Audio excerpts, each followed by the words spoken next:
Okay, students, so now we're going to create a centroid by creating medians. And a centroid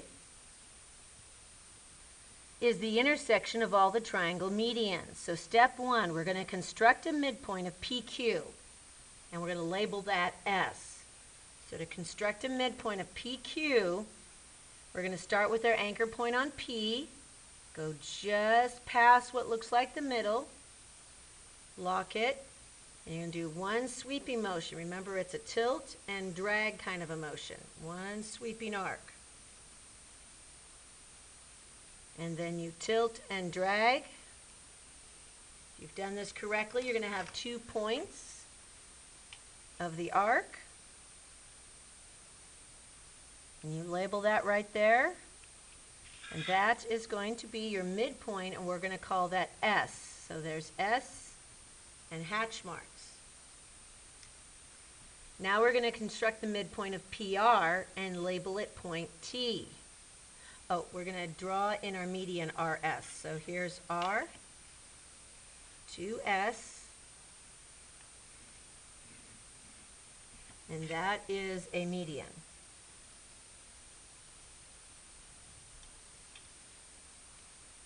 Now we're going to construct the midpoint of PR and label the midpoint T.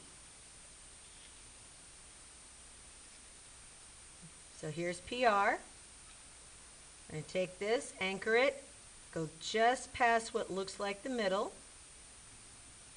lock, tilt and drag. I'm going to turn this around. We're going to tilt and drag this way.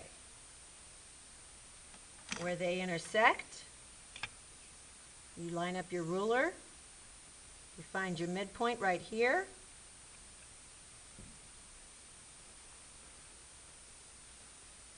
And that midpoint is going to be T, double hatch because it's your second one. And now we want to draw in the median Q to T. So there is our another median. We're going to label that centroid D. Now that you have your centroid,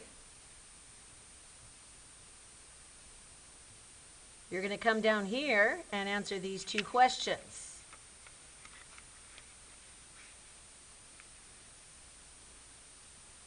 Question is,